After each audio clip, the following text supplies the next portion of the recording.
Welcome दोस्तों। स्वागत है आप सभी का आपके अपने परिवार गोल्डन अपॉर्चुनिटी क्लासेस में।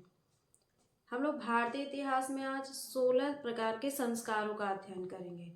भारत में, प्राचीन भारत में कुल कितने प्रकार के विवाह होते थे? 8 प्रकार के, जिनको हम लोग पढ़ चुके हैं। और आज क्या देखेंगे? प्राचीन भारत में संपन्न किए जाने वाले 16 प्रकार के संस्कार। ये संस्कार कौन से होते थे और क्यों होते थे?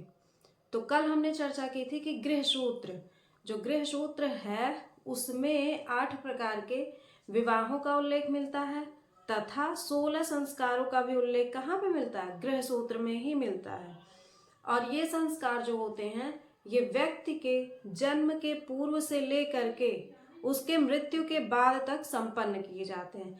यानी कि जब व्यक्ति गर्भ में होता है तब से लेकर के उसकी मृत्यु तक ये संस्कार संपन्न किए जाते हैं।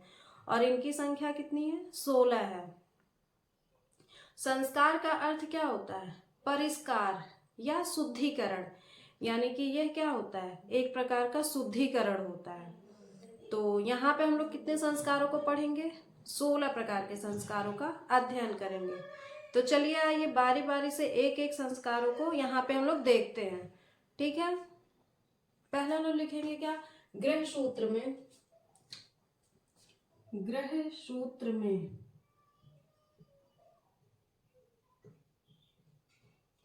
16 संस्कारों का उल्लेख मिलता है। 16 संस्कारों का उल्लेख मिलता है। गृह सूत्र में 16 संस्कारों का उल्लेख मिलता है। नेक्स्ट पॉइंट, यह संस्कार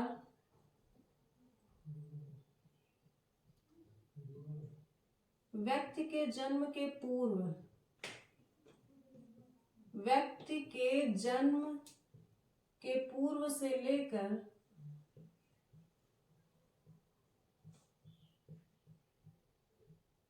उसकी मृत्यु तक संपन्न किए जाते हैं। मृत्यु तक संपन्न किए जाते हैं।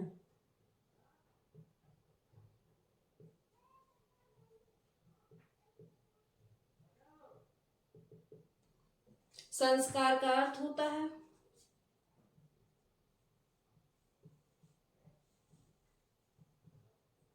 संस्कार का अर्थ क्या होता है? परिष्कार या शुद्धिकरण। परिष्कार,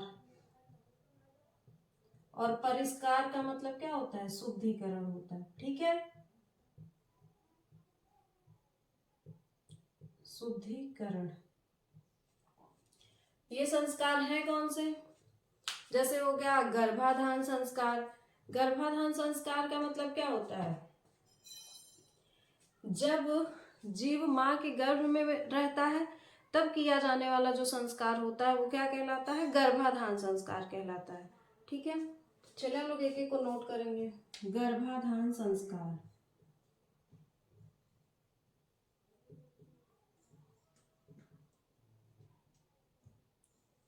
यह संस्कार तब किया जाता है जब जीव मां के गर्भ में रहता है।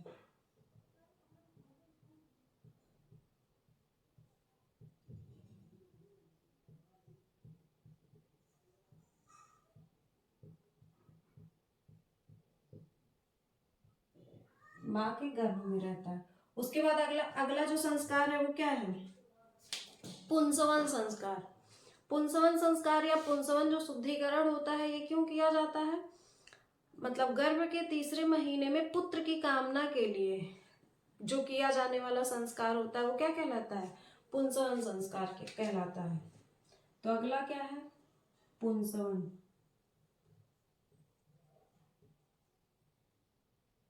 पुंसवन में हम क्या कहें? तीसरे महीने में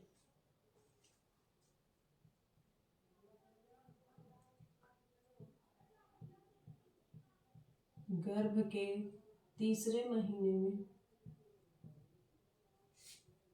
पुत्र की कामना हेतु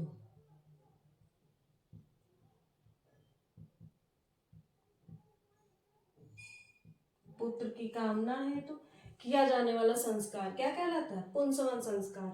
उसके बाद में अगला संस्कार जो होता है वो क्या होता है? सीमांतोन्नयन।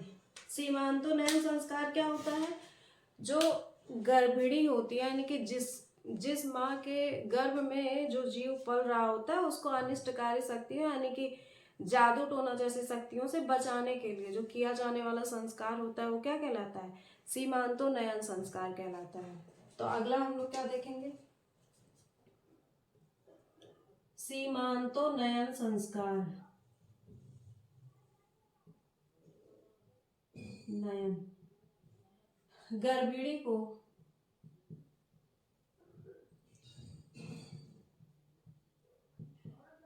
अनिष्टकारी शक्तियों से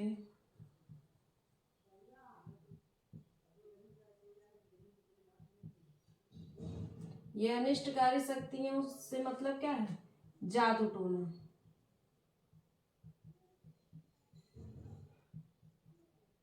से बचाने हेतु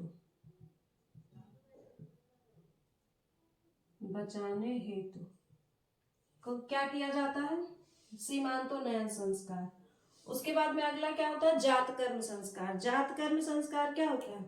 बालक के जन्म के समय किया जाने वाले संस्कार को क्या कहते हैं? जातकर्म संस्कार कहते हैं। उसके बाद में अगला आएगा जातकर्म के बाद में नामकरण संस्कार, यानी कि बालक के जन्म के 10वें दिन जो किया जाने वाला संस्कार होता है, मतलब उसका नाम वगैरह रखा जाता है, वो क्या कहलाता है? नामकरण संस्कार। तो पहले देखते हैं क्या? जातकर्म संस्कार। जातकर्म ये कब होता है? बालक के जन्म के समय।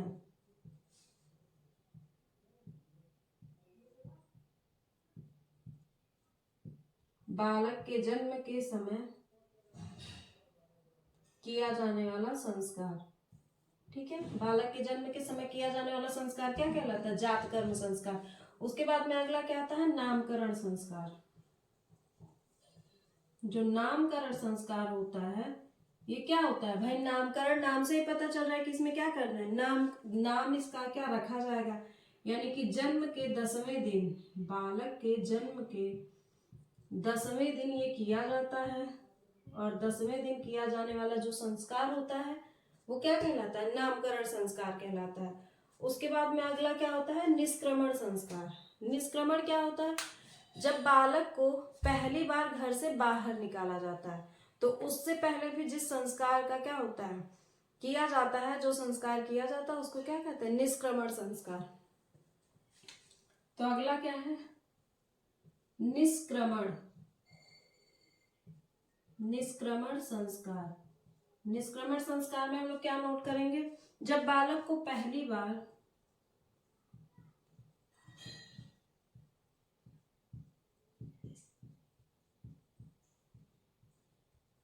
घर से बाहर निकाला जाता है,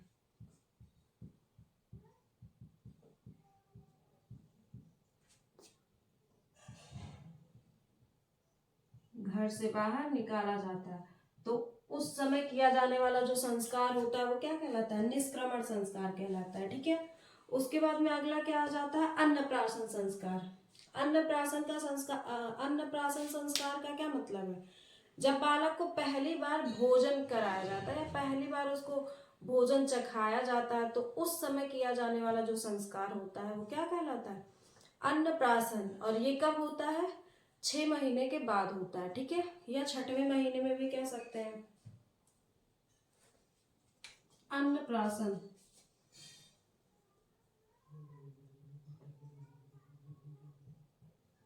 अन्नप्राशन संस्कार क्या होता है? जब बालक को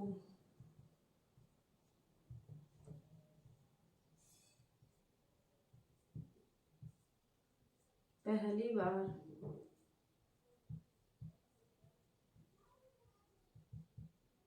भोजन कराया जाता है या भोजन चखाया जाता है।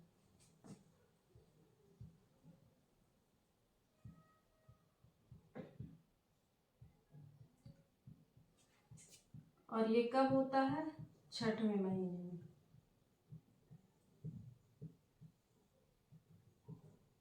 यानी कि जन्म के 6वें महीने में क्या होता है? अन्नप्राशन संस्कार होता है, यानी कि बालक को या बच्चे को पहली बार क्या किया जाता है, भोजन चखाया जाता है। ठीक है, उसके बाद जो अगला संस्कार आता है वो क्या आता है, चूड़ा कर्म।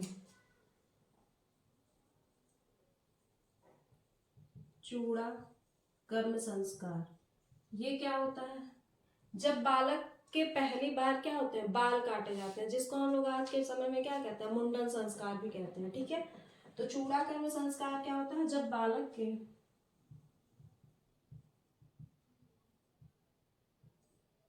पहली बार बाल काटे जाते हैं।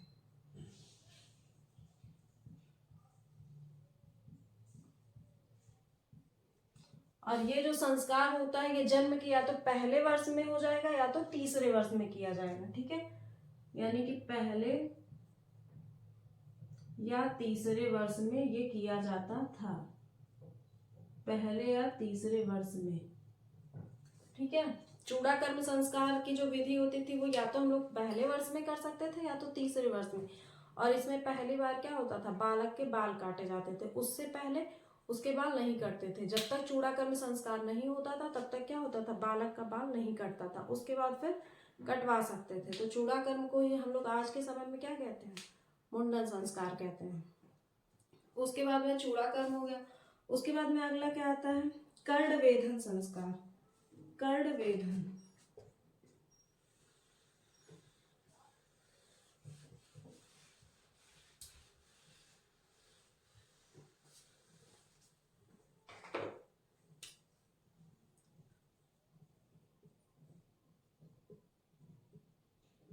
कर्ण वेधन संस्कार, कर्ण मतलब कान, वेधन मतलब भेदना या छेदना।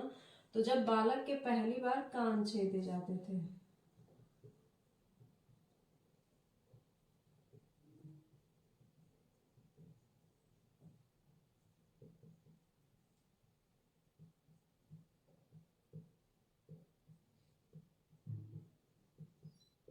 तो क्या होता था हमारा, कर्ण वेधन संस्कार। ये कौन सा है, 9वें नंबर का। उसके बाद में अगला क्या आता है हमारा, कर्ण वेधन के बाद में क्या आएगा, विद्यारंभ।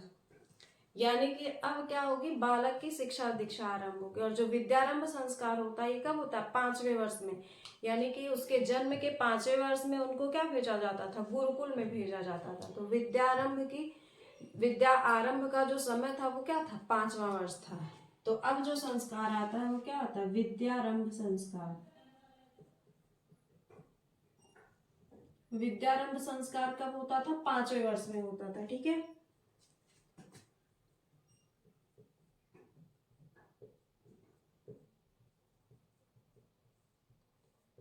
5वें वर्ष में होता था। उसके बाद में जब विद्या आरंभ हो चुका है तब अब क्या होगा, उपनयन संस्कार किया जाएगा। उपनयन, ये जो उपनयन संस्कार होता था ये क्या होता था, उपनयन संस्कार शिक्षा प्रारंभ से संबंधित था। ठीक है, उपनयन संस्कार जो था ये शिक्षा प्रारंभ से संबंधित था। यानी कि जब बालक का क्या कहते हैं, जब बालक का विद्यारंभ संस्कार कर दिया जाता था उसके बाद उपनयन संस्कार के द्वारा ही बालक जो होता था वो कहाँ पे जाता था, आश्रम में जाता था विद्याध्ययन के लिए। ठीक है, तो इसमें हम लोग क्या नोट करेंगे,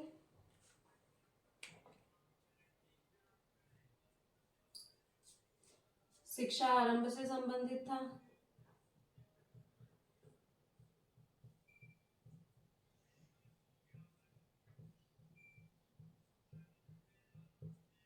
शिक्षा आरंभ से संबंधित था। और इसी उपनयन संस्कार के द्वारा ही क्या किया जाता था, बालक जो होता था वो आश्रम में जाता था और वहां पे उसका क्या होता था, ब्रह्मचर्य आश्रम की शुरुआत होती थी।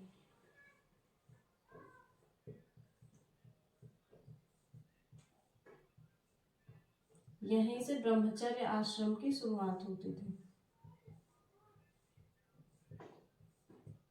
यानी ब्रह्मचर्य आश्रम क्या होता है, इसको हम लोग क्या किए हैं, चर्चा कर चुके हैं। और ब्रह्मचर्य आश्रम का मतलब जो आश्रम होते हैं हमारे वो कितने होते हैं, 4 होते हैं। और चारों आश्रमों का जिक्र हमारा कहाँ पे मिलता है, जाबालोपनिषद में मिलता है। और 4 आश्रम है, कौन से हैं, ब्रह्मचर्य आश्रम है, गृहस्थ, उसके बाद वानप्रस्थ और संन्यास आश्रम। जिसमें से मनुष्य के आयु के 100 वर्षों को हम लोग क्या किए, 25-25 वर्षों में निर्धारित कर दिए हैं।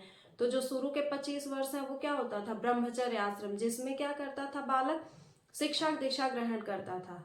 उसके बाद जैसे उसका ब्रह्मचर्य आश्रम समाप्त होता था, उसके बाद में उसको उसकी शादी करके उसको क्या किया जाता था, उसका प्रवेश गृहस्थ आश्रम में करा दिया जाता था।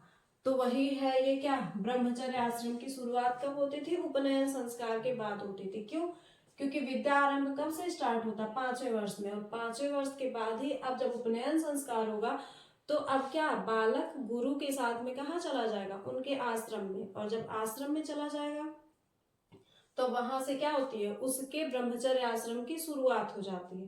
ठीक है, उसके बाद में अगला कौन सा आश्रम आता है, वेदारंभ आश्रम। अब भाई अगर बालक आश्रम में गया है तो क्या सीखने के लिए गया है, तो वेदारंभ आश्रम मतलब वेदों का ज्ञान उसके पास में, या वेदों को सीखने, वेदारंभ आश्रम क्या होता था, इसमें बालक को वेदों की शिक्षा दी जाती थी। ठीक है, गुरु के आश्रम में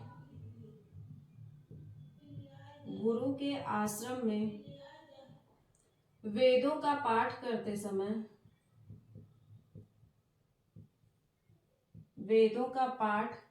समय, जिस भी क्या संस्कार या शुद्धिकरण का प्रोसेस होता था वो क्या था, वेदारंभ, यानी कि वेदों के आरंभ। ठीक है, वेदों का पाठ करते समय ये क्या होता था, यही संस्कार होते थे, वेदारंभ संस्कार। इसके बाद अगला क्या आता है, वेदारंभ के बाद में अगला क्या आएगा, समावर्तन संस्कार। नहीं, पहले क्या आएगा,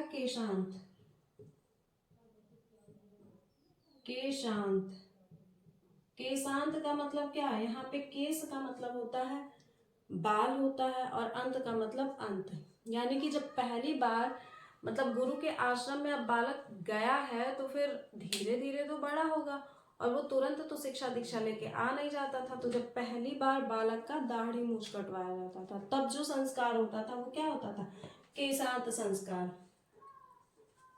विद्यार्थी की, अब वह क्या बन चुका है, विद्यार्थी बन चुका है, विद्यार्थी की पहली बार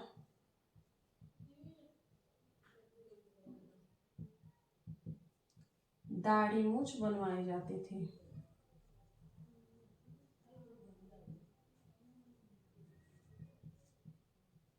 ठीक है, इसके बाद कौन सा संस्कार आता है, समावर्तन संस्कार। समावर्तन संस्कार हमारा क्या होता था, गुरु द्वारा संपन्न कराया जाता था समावर्तन संस्कार। क्यों, क्योंकि अभी कहाँ पे है, बालक हमारा आश्रम में ही है, तो यह संस्कार समावर्तन संस्कार गुरु द्वारा संपन्न कराया जाता था।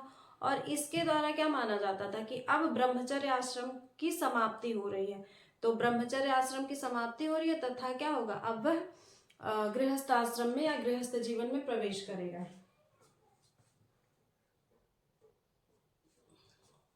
यह गुरु द्वारा संपन्न कराया जाता था।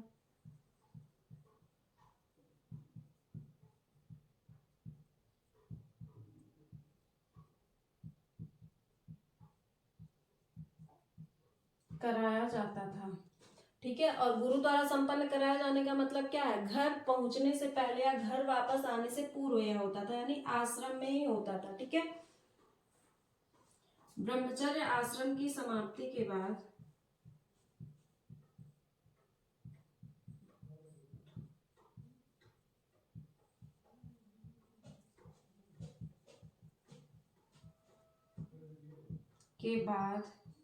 घर लौटने से पूर्व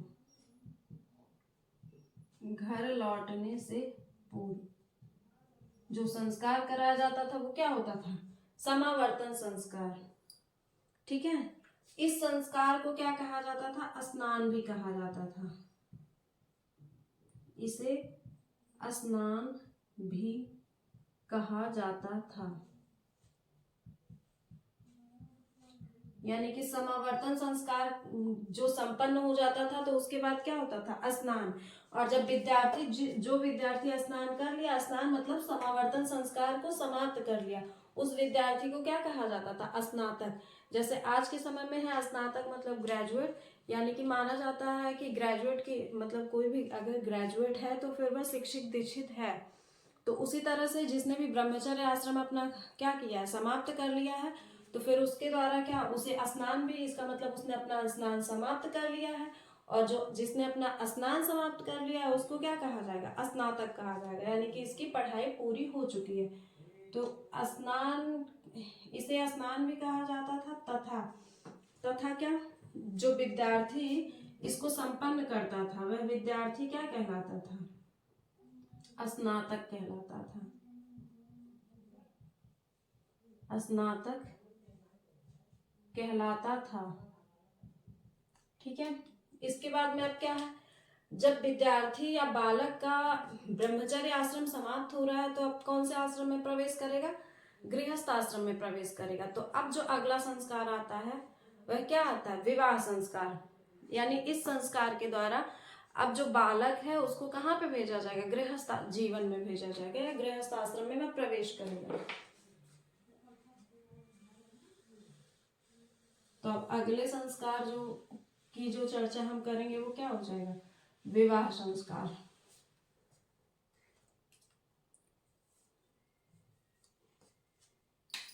विवाह कौन सा, 15।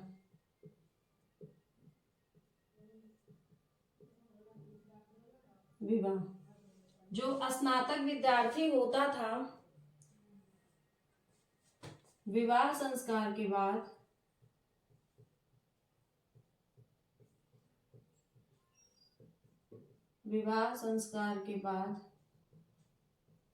स्नातक मतलब जिसने समावर्तन संस्कार पूरा कर लिया है, स्नातक गृहस्थ आश्रम में प्रवेश करता था।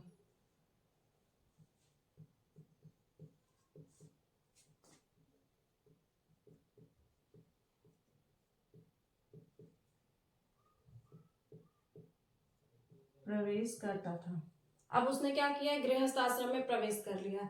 अब उसके बाद जो संस्कार आएगा वो क्या आएगा, अंत्येष्टि संस्कार। और ये हमारा क्या है, अंतिम संस्कार है, अंत्येष्टि संस्कार। अंत्येष्टि का मतलब ही क्या है, अंतिम है। ठीक है। और अंतिम कब होता है, जब व्यक्ति का अंतिम होता है। यानी कि ये जो संस्कार होता है अंत्येष्टि संस्कार, इसको हम लोग अंतिम संस्कार भी कह सकते हैं। यह कब किया जाता है, व्यक्ति की मृत्यु के बाद। मृत्यु के बाद जो किया जाने वाला संस्कार होता है वो क्या होता है, अंतिम संस्कार होता है, जिसको हम लोग क्या कहते हैं, अंत्येष्टि भी कहते हैं। ठीक है। तो ये क्या थे, प्राचीन भारत में संपन्न किए जाने वाले 16 प्रकार के संस्कार थे। ठीक है। उसके बाद में हम लोग अगले क्लास में क्या इसी तरह की हो सकता है महाजनपद काल को पढ़े, नहीं या तो गणराज्यों की स्थिति को पढ़ेंगे, क्योंकि हम लोग पूर्व वैदिक काल और उत्तर वैदिक काल के अब धीरे धीरे आगे बढ़ रहे हैं। ठीक है। पूर्व वैदिक काल और उत्तर वैदिक काल को हम लोग समाप्त कर चुके थे। अब अभी हमने क्या देखा, प्राचीन भारत में विवाहों को देख लिया जो कि 8 प्रकार के थे। अब क्या देख रहे हैं, 16 संस्कारों को देख रहे हैं। उसके बाद में बाकी की चीजें हम लोग क्या करेंगे, अगले क्लास में डिस्कस करेंगे।